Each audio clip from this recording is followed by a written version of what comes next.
Muito boa noite a todos. Olá, muito boa noite para você. Eleições 2022. O Band Entrevista tem feito uma série de entrevistas com pré-candidatos à presidência da República, cientistas políticos, comentaristas, abordando aí o cenário para a disputa nas urnas. E o jogo promete ser pesado, Israel. Exatamente, Solange. É o que afirmou a nossa entrevistada dessa noite em um encontro com empresários. Ela prevê um jogo pesadíssimo na disputa ao Palácio do Planalto nesse ano de 2022. E o Band Entrevista recebe nesta noite a presidente nacional do Podemos, a deputada federal Renata Abreu, que já sinalizou a permanência de Sérgio Moro no Podemos para concorrer à presidência da República. Boa noite, Renata.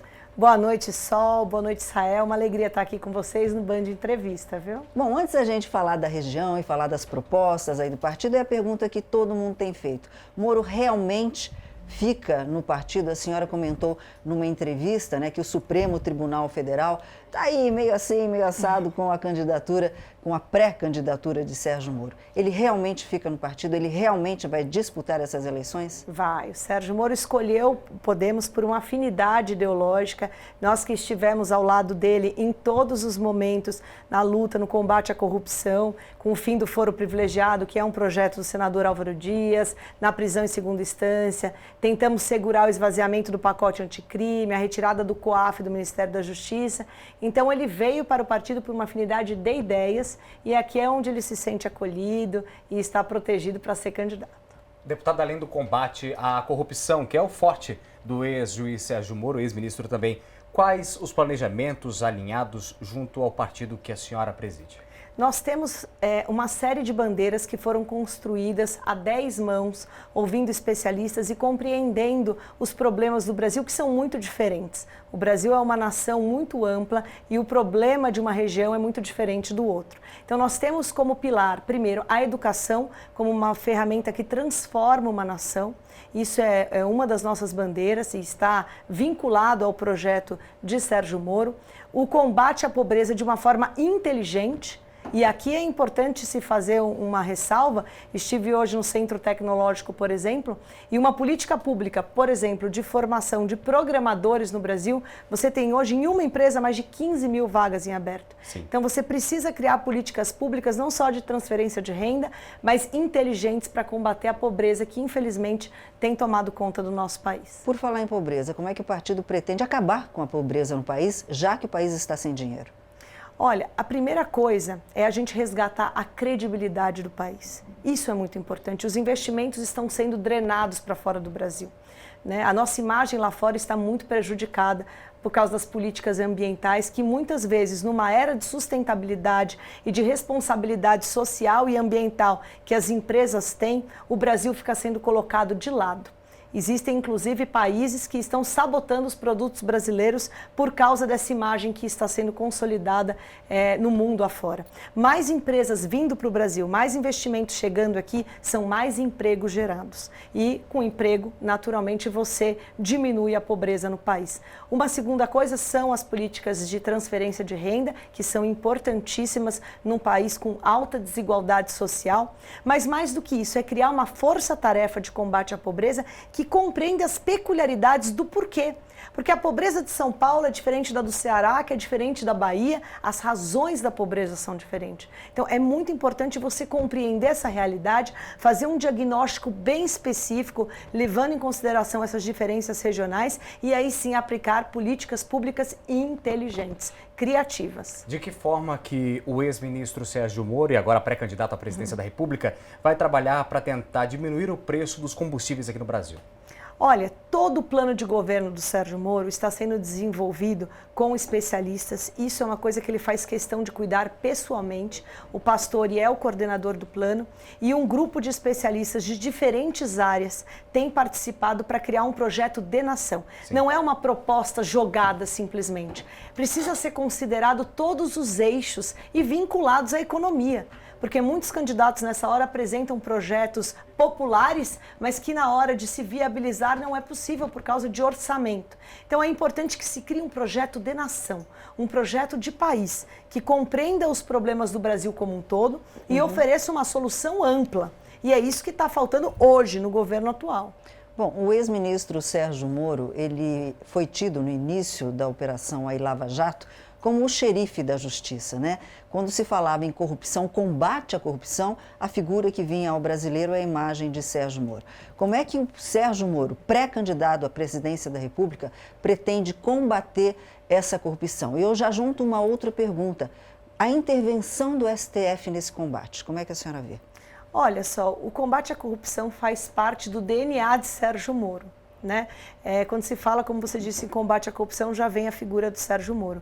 Mas o nosso projeto de país, ele vai além, inclusive. O que é fato é que a Lava Jato foi enterrada. Nós não vemos mais um combate à corrupção, você não vê mais como aconteceu na Lava Jato, políticos corruptos indo para a cadeia. Será que a corrupção acabou? É ilusão pensar isso, né? Então, esse combate à corrupção efetiva gera credibilidade para o nosso país lá fora, melhora sem dúvida, a nossa imagem ajuda a trazer investimentos. Então, não é simplesmente combater a corrupção. Aquilo representa vidas. Foram 4 bilhões de reais devolvidos aos cofres públicos da Lava Jato. E quanto isso representaria de respiradores na pandemia, de comida no prato na mesa do brasileiro? A corrupção mata. Às vezes as pessoas acham que é distante, mas não. Você dá com uma mão e tira com outra. Então nós não podemos mais aceitar, o Brasil precisa ser levado a sério e o combate à corrupção precisa ser uma política pública institucionalizada. Foi por isso que ele saiu do governo, porque ele viu que aquilo que ele acreditava não se efetivaria. E ele não abre mão dos princípios por cargo nenhum, mas isso vai voltar para resgatar a credibilidade do nosso país. E como é que a senhora vê o papel do STF nesse combate, já que estão soltando tanta gente? Olha, o STF é uma instituição que nós precisamos respeitar, nós precisamos respeitar todas as instituições. Eu posso não concordar com uma decisão ou outra do Supremo, mas o respeito às instituições é necessário. Eu acho que o líder, ele dá muito comando. Tanto é que Sérgio Moro, quando começou a Operação Lava Jato, o próprio Supremo mandou prender os corruptos, porque quando a população está engajada, quando a população está na rua, quando a população está se mobilizando, mostrando que é aquilo que ela quer, a classe política não vai contra e o Supremo não vai contra. O problema é que a Lava Jato, a operação, foi abafada, ninguém fala mais disso. E aí dá margem para tudo voltar a estaca zero. E nós, brasileiros, não podemos permitir isso. A Lava Jato foi uma conquista para o Brasil. E a gente vai conversar mais sobre política no próximo bloco. O Band Entrevista vai fazer a primeira parada e volta em instantes aqui na tela da TV Band Vale.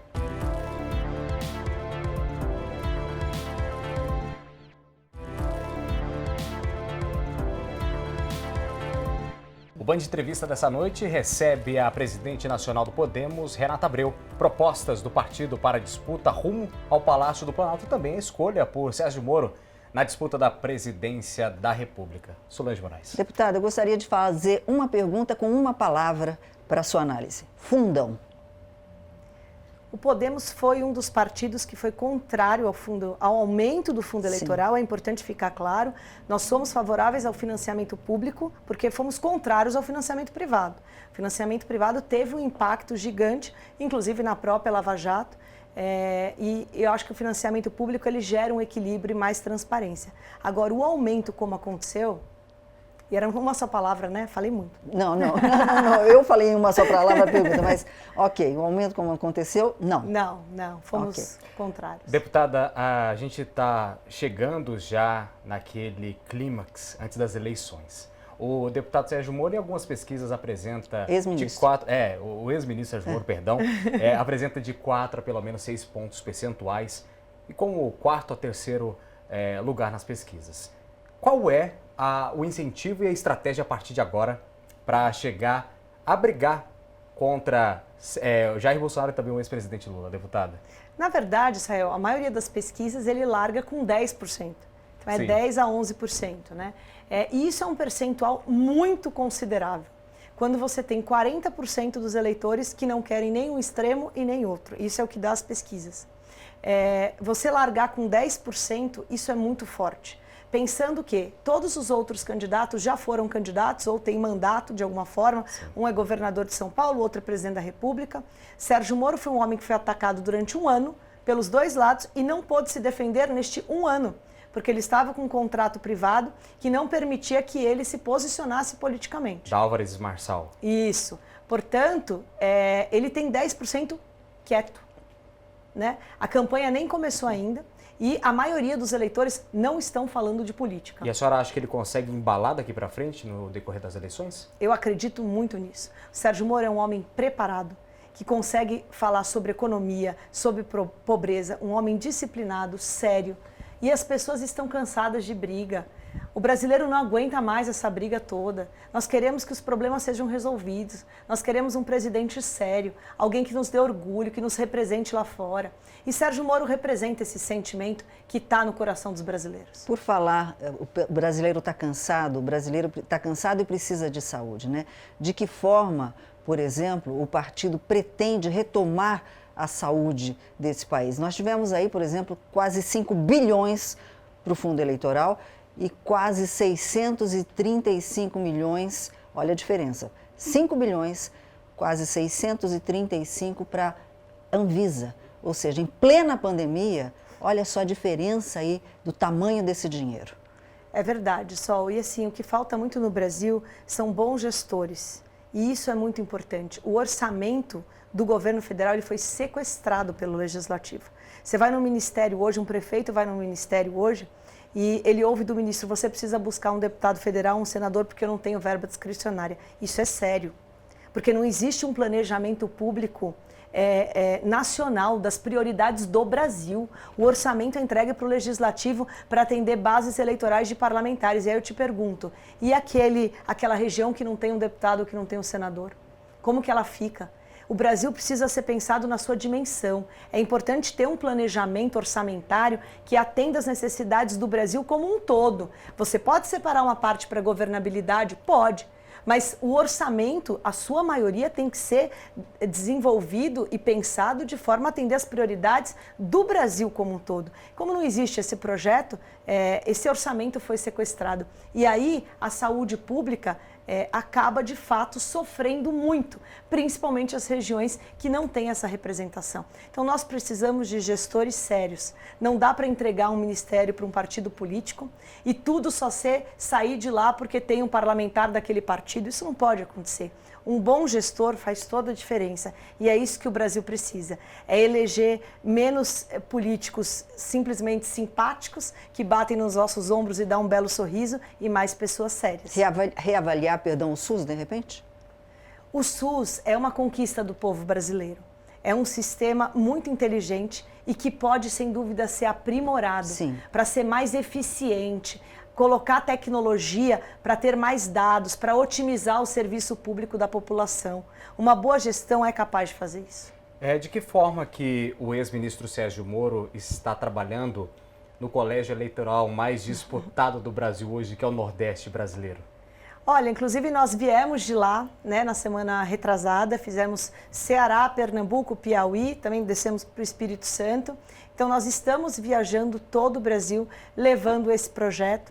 Temos grandes lideranças no Nordeste também, o Podemos, e vamos fazer esse corpo a corpo, levar por meio da imprensa também, que nos auxilia demais, abrindo o campo de divulgação para todos os candidatos, e isso é muito importante. E vamos conquistar o coração dos brasileiros com ideias e, ao contrário dos outros, com amor, que é a ferramenta que transforma uma nação. Vamos falar aqui da região, investimento aqui para a região do Vale do Paraíba, Litoral Norte, Serra da Mantiqueira, São José dos Campos, por exemplo, polo da tecnologia de ponta. Temos as cidades serranas, polos turísticos, as cidades do Litoral Norte, polos turísticos. De que forma o partido pretende trazer investimentos para cá? Olha só, eu pessoalmente tenho um carinho muito grande para cá. Foram mais de 9 milhões de reais que nós trouxemos de emenda parlamentar para a região. Uma região que tem uma potencialidade ainda maior. Visitei hoje o Centro Tecnológico, fiquei assim abismada com o potencial turístico, com o potencial tecnológico que tem toda a região. Uma universidade pública, por exemplo, aqui atenderia muito uma região que precisa desse olhar.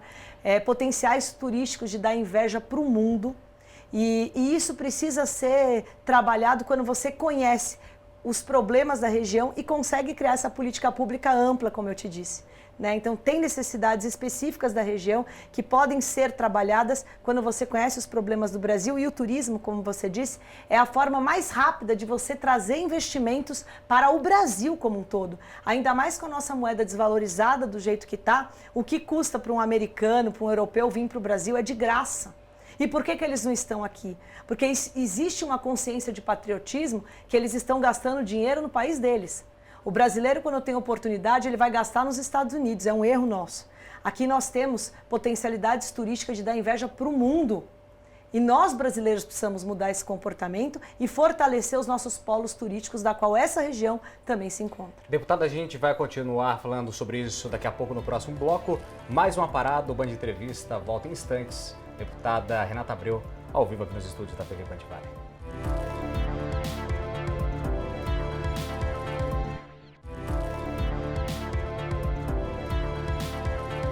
Eleições 2022, a corrida pela disputa à presidência da República, e o Band Entrevista faz uma série de reportagens e também programas convidando os pré-candidatos, cientistas políticos e, claro, os institutos de pesquisa e os analistas para levar até você, eleitor, a melhor informação. Um momento para análise e também, claro, muita reflexão. Hoje com a gente, a presidente nacional do Podemos, Renata Abreu. Por falar em reflexão, deputada, me veio uma pergunta aqui que muitos eleitores se fazem. Urna eletrônica. Olha, Sol, eu confio nas urnas eletrônicas, votei favorável ao voto impresso e não tem nada a ver com o Bolsonaro, porque eu acho que é um tema que os eleitores é que deveriam decidir. Se eles se sentem seguros com a urna eletrônica, então não faz sentido gastar um recurso que de fato é muito grande, um investimento para colocar uma urna impressa, o voto impresso, que era a grande discussão. Mas se o brasileiro não se sente seguro, então vale a pena qualquer investimento para o fortalecimento da democracia. Eu acho mais seguro a urna eletrônica do que o papelzinho como era antes, que é muito mais frágil de fraudes, né? Eu pessoalmente confio na urna eletrônica. É notório que nas últimas semanas há um embate político, principalmente entre caciques políticos tucanos. E houve negociações, pessoas ventilaram uma possível parceria entre João Dória e Sérgio Moro. Está previsto isso? Não está previsto isso? O que a senhora pode dizer para a gente? Olha, toda essa terceira via já vem dialogando há um bom tempo.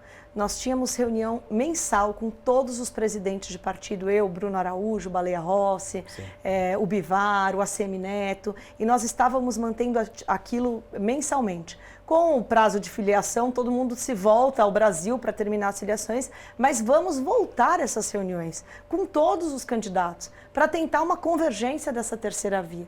Então, é importante, sim, termos esse desprendimento e tentarmos unificar e apresentar um projeto competitivo. Ele teria uma preferência nessa questão ou não? Sérgio Moro? O Sérgio Moro junto com o João Dória. Não, eu acho que a preferência é a gente compreender através de pesquisa o que o eleitor brasileiro sonha e espera. Sim. Eu acho que é o mais inteligente a ser feito. Ok. Deputada, geração de emprego. Os brasileiros perderam o emprego. Muita gente alia isso à questão da pandemia. Vai muito mais além do que a pandemia, né? Como é que o partido pretende retomar o emprego do brasileiro? São vários eixos para que isso aconteça. Um, como eu te disse, é reestabelecer um equilíbrio institucional e político do país para trazer investimentos de fora, para trazer indústrias para o Brasil. As indústrias fecharam. Segundo, criar políticas de incentivo à indústria, ao empreendedorismo e às empresas. A reforma tributária que tanto se fala é necessário desburocratizar. O empresariado brasileiro não aguenta mais tamanha carga tributária, mas mais do que o tamanho da carga tributária é a dificuldade de compreensão dela em várias frentes. Então, a simplificação e a desburocratização é importantíssimo. E você tem projetos como o do Raul, que está tramitando lá no Senado, que são muito bons, que precisa tirar do papel e fazer acontecer. E aí precisa de um líder que encampe, que não fatie como fatiaram, justificando um aumento de tributo, querendo fazer a atualização da tabela do imposto de renda, mas aumentando o tributo do outro lado. Então é importante, pelo contrário, reduzir impostos, para que o brasileiro não sonegue, para que a gente possa estimular as indústrias a investirem nelas mesmas e poderem gerar mais emprego. E terceiro, uma política pública inteligente. Você tem hoje, no Brasil, mais de 100 mil vagas em aberto de programadores. De uma única empresa, 15 mil vagas. Falta mão de obra qualificada. Falta mão de obra qualificada. Imagine o governo criar uma política pública de formação desses jovens de periferia para serem programadores. O próprio mercado absorve essa mão de obra. Então, é necessário compreender a essência do problema e criar políticas criativas, inteligentes, para dar oportunidade. Nesse momento, a senhora falaria o que sobre as privatizações aqui no Brasil? Olha, eu sou favorável às privatizações, mas depende também. Quando você fala em privatização, é importante você entender a realidade da empresa pública, né? Você vê, por exemplo, a própria Petrobras, depois de todos os escândalos, tudo o que aconteceu, ela era uma empresa deficitária que passou a ser superavitária. Sim. Então, é importante compreender o porquê da privatização. Bom, aquela empresa não está sendo lucrativo para o Estado, por quê?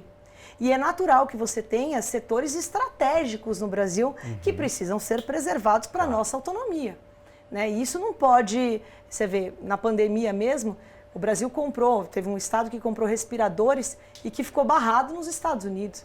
Imagine se nós não determos algumas empresas importantes para o Brasil no transporte, na infraestrutura. Então é importante compreender de fato que nós precisamos ter como patrimônio próprio do nosso país. A senhora acredita que essa onda de polarização prejudica o Brasil? De que forma?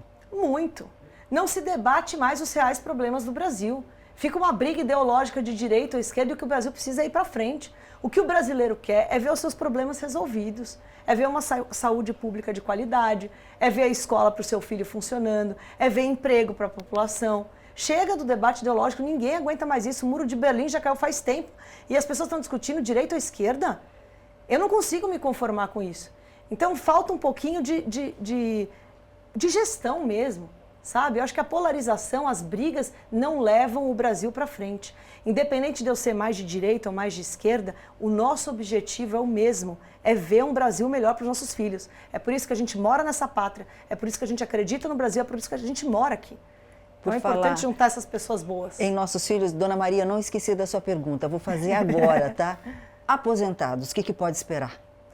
O aposentado precisa ser respeitado, né? Porque ele contribuiu muito para o Brasil. Se nós chegamos onde chegamos, é porque essas pessoas deram o seu suor, o seu trabalho e precisam ser respeitados, né? Com uma aposentadoria digna. Com acesso ao serviço público de qualidade quando ele precisa. Criar políticas, você vê hoje quantos idosos têm Alzheimer, por exemplo, como meu pai tem, e a família não tem como deixar um cuidador, como colocar numa creche do idoso. E essas famílias, e é um dos eixos do combate à pobreza da Força-Tarefa, essas filhas, muitas vezes, não têm com quem deixar os seus pais, não podem trabalhar, e aí gera mais um problema, que o Estado tem que manter essa família. Então, você tendo um lar para abrigar esses idosos, uma política pública inteligente, que eles possam ser acolhidos com profissionais da saúde, com enfermeiros, que vão dar mais qualidade de vida para eles, aquele filho vai poder trabalhar, vai poder botar um prato de comida na casa da família brasileira. Deputada, queria agradecer a senhora pelos esclarecimentos, pela entrevista e, claro, pela atenção com o Grupo Bandeirantes de Comunicação. Foi um prazer recebê-la nessa noite aqui no Band Entrevista. Obrigada. Eu que agradeço, Israel Sol. Obrigado, parabéns pelo trabalho lindo que vocês fazem aqui na Band. Desculpe falar rápido, é que o programa é curto, hein? Faça uma reivindicação para aumentar, para a gente estar aqui. Ótimo, gostamos dessa reivindicação. Muito obrigada, Renata. Um bom final de semana para você. E o Band Entrevista fica por aqui, né, Israel? Claro, e sempre com o encontro marcado contigo, que está nos acompanhando aos sábados, às 6:50 da noite. Uma boa noite, aproveitem com muito carinho esse final de semana. Tchau, tchau. Bom final de semana para você, excelente sábado, valeu, até mais.